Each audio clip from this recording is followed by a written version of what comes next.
Shalom teman-teman Inspire dimanapun teman-teman berada. Waduh, udah kangen banget, kita gak bisa berjumpa secara offline, tapi bersyukur banget kita bisa sharing bersama-sama lewat video kali ini. Hari ini saya mau bahas salah satu perenungan saya selama seminggu ini, diambil dari Yohanes 14 ayat 27. Saya bacain buat teman-teman. Damai sejahtera kutinggalkan bagimu, damai sejahteraku kuberikan kepadamu, dan apa yang kuberikan tidak seperti yang diberikan oleh dunia ini kepadamu. Janganlah gelisah dan gentar hatimu. Ini perkataan Yesus ketika Yesus ingin naik ke surga dan dia menjanjikan seorang penghibur. Ya, dan penghibur itu adalah Roh Kudus. Dia katakan bahwa dia akan memberikan kita damai sejahtera yang bukan dunia berikan, tapi damai sejahtera yang khusus, yang dari Tuhan, yang gak akan terombang-ambing oleh keadaan apapun di dunia. Dan dia katakan bahwa kita jangan gelisah dan kita jangan gentar. Saya rasa ayat ini adalah ayat yang sedang kita butuhkan sekarang. Bahwa satu-satunya yang bisa memberikan kita damai sejahtera di kondisi yang ada saat ini hanya Yesus. Gak ada yang lain. Karena kalau kita lihat semua keadaan, ya, kita lihat berita, kita lihat semua forward di WhatsApp group, yang ada adalah berita-berita yang negatif, yang bikin kita gak damai. Sepertinya nggak ada satupun dari dunia ini yang bisa bikin kita tenang. Tapi bersyukur karena kita punya Yesus.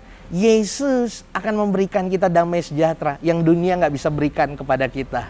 Ketika ada arahan dari pemerintah buat work from home, ya, banyak perusahaan-perusahaan mulai memulangkan karyawannya bekerja dari rumah. Jujur secara pribadi saya pun takut. Tapi saya baca firman ini dan saya akhirnya ngerti, oh, di saat-saat ini sepertinya Tuhan mau kita datang sama Tuhan supaya damai sejahtera Tuhan yang datang dalam diri kita. Di satu malam saya berdoa sama Tuhan, Tuhan, kok bisa sih kejadian seperti ini? Banyak loh orang yang gak prepare Tuhan. Kasihan banget mereka. Mereka bahkan terancam PHK. Banyak juga yang keuangannya gak stabil Tuhan. Saya ngomong seperti itu. Dan di dalam doa saya tiba-tiba saya teringat, Tuhan sudah mempersiapkan kita, terutama di gereja kita, untuk menghadapi hal ini. Tuhan udah persiapkan sebelumnya. Ya, saya terlintas beberapa bulan sebelum kita mengakhiri 2019, tema di gereja kita tuh soal keuangan terus. Benar gak? Ya. Dan bahkan kalau teman-teman ikut di live workshop bersama Kohar tadi sudah mengatakan bahwa kita mesti hemat, kita mesti nabung. Kenapa? Karena we don't know why, when the winter is coming. Dan ternyata benar, sekarang winter is coming, ya. Dan ternyata benar, kita udah disiapin sebelumnya untuk menghadapi hal ini. Wah, luar biasa banget. Dan saya mulai renungin lagi, di bulan Januari tema dari gereja kita adalah Christ-centered faith. Bagaimana kita punya iman yang fokusnya sama Yesus. Bukan fokus sama keinginan kita, bukan fokus sama apa yang kita butuhkan atau kita harapkan, tapi kita beriman sungguh-sungguh dasarnya karena kita punya Yesus yang sudah mati di kayu salib menebus dosa kita.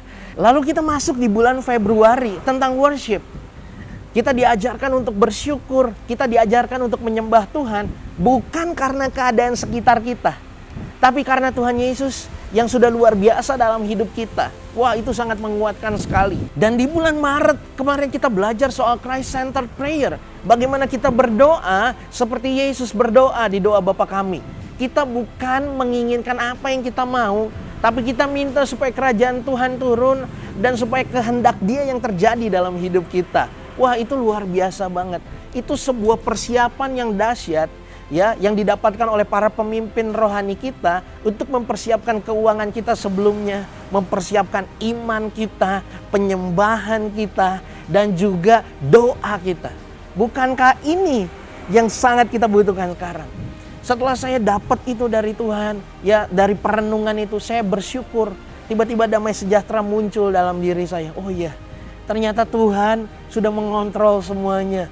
Tuhan sudah mempersiapkannya untuk hidup kita sebelum hal ini terjadi. Dahsyat banget Tuhan kita bekerja melalui setiap tema-tema firman Tuhan di gereja kita. Itu sebabnya teman-teman, ini waktu yang terbaik untuk kita datang sama Tuhan.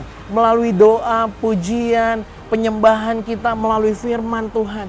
Supaya kita bisa punya damai sejahtera. Supaya kita nggak takut, supaya kita nggak gentar.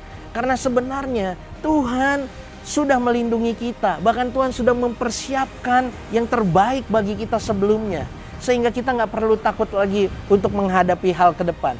Kalau sebelum-sebelumnya saja Tuhan sudah siapin kita. Saya yakin juga Tuhan punya persiapan yang terbaik untuk kita, untuk menyongsong ke depan ini. Itu sebabnya jangan takut, ya, tetap bersama-sama dengan Tuhan dan pastikan damai sejahtera Tuhan yang mengalir dalam hidup kita. Terima kasih teman-teman Inspire, Tuhan Yesus memberkati.